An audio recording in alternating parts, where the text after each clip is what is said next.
പണമില്ലാതിരിക്കുക എന്നത് വലിയ കുറവൊന്നുമല്ല, പക്ഷേ വിദ്യയില്ലാതിരിക്കുക എന്നത് ഒരു വലിയ കുറവ് തന്നെയാണ്. ആ വ്യക്തിയെ എല്ലാ വസ്തുക്കളിലും വെച്ച് ഏറ്റവും ഹീനമായി കണക്കാക്കും.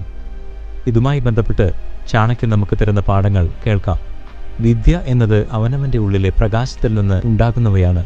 ഈ പ്രകാശത്തെ ജ്വലിക്കുക എന്നതാണ് അധ്യാപകന്റെ കർത്തവ്യമെന്ന് ഗുരു പറയുന്നു. വിദ്യ എന്ന് പറയുന്നത് തന്നെ വില പിടിച്ച രത്നമാണ്. അതിനേക്കാൾ വിലയുള്ള രത്നം വേറെയൊന്നും തന്നെയില്ല. സമൂഹത്തിൽ അവൻ്റെ സ്ഥാനം വളരെ താഴെയായിരിക്കും. ധനികരായവരെ ഒരു കാലത്തിനപ്പുറം നമ്മൾ ആരും ഓർക്കുന്നുമില്ല.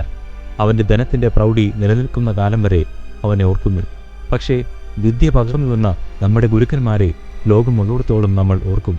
ക്രിസ്തുദേവനും നബിയും ബുദ്ധനും ശ്രീശങ്കരനും ഒന്നും അറിയപ്പെട്ടത് അവർ ധനികരായിട്ടല്ല. ധനമല്ല അവർ ലോകത്തിന് നൽകിയത്, മറിച്ച് ജ്ഞാനമാണ് നൽകിയത്. അതിനാൽ തന്നെ എല്ലാവരുടെയും മുകളിലാണ് അവരുടെ സ്ഥാനം. വിദ്യയുള്ളവനെ ധനം കൂടി ഉണ്ടെങ്കിൽ സ്വർണത്തിന് നല്ല മണം കിട്ടിയതുപോലെ ആകുന്നു എന്ന് ഗുരു നമുക്ക് പറഞ്ഞു തരുന്നു.